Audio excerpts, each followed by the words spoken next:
অসময়ে বৃষ্টি দেখে ভাবছো তো এখন অসময়ে বৃষ্টি কেন? আরে বৃষ্টিটা অসময়ে হয়নি, আমি কিন্তু ভিডিওটা অসময়ে পোস্ট করছি কারণ বৃষ্টিটা হয়েছিল জগদ্ধাত্রী পুজোর ওই সপ্তমী ও অষ্টমী এই দিনে, আর আমার ভিডিওটাও শ্যুট করা হয়েছিল সেই দিনেই। তো বাদ দাও সেসব কথা, তো বললাম না ওই জগদ্ধাত্রী পুজোর সপ্তমী বা অষ্টমী কিছু একটা ছিল, তো সেই জন্যই বেরিয়ে পড়েছিলাম বাড়ির পাশে একটু ঠাকুর দেখতে যাওয়ার জন্য। তো আমাদের বাড়ির কাছাকাছির মধ্যে কিন্তু দুটো পুজো হয়, তার মধ্যে প্রথমে যে ঠাকুরটা দেখালাম সেটা একটা, আর এখন যাচ্ছি আর একটা ঠাকুরের কাছে যেটা আমাদের বাড়ির খুবই কাছে।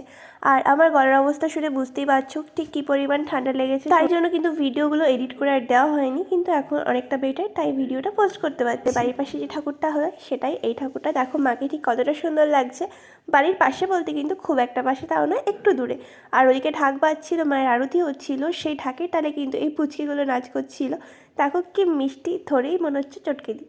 যাই হোক, আর যেহেতু বললাম দুটোই ঠাকুর হয় আর একটু বড় করেই হয়, তাই প্রচুর লোকজনও কিন্তু এখানে আসে। আর এখানে একটু বড় করে মেলাও বসে, খুব বড় না, তা মোটামুটি আমরা এই মেলাটার জন্য প্রত্যেক বছর অপেক্ষা করে থাকি বলতে পারো।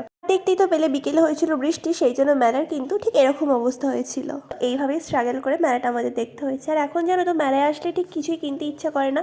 এখন আমার মেলায় আসলে ওই ঘরের জিনিস আর ওই রান্নাঘরের জিনিস এগুলো একটু বেশি টানে, তো সেই সবই টুকটাক কেনা হয়। আর তারপর ওখানে গেছিলাম, দোলনায় তো চাপতে দিল না, তাই ফুচকা খেয়ে আর জিলিপি চাউমিন কিনে চলে গেলাম বাড়ি। টাটা।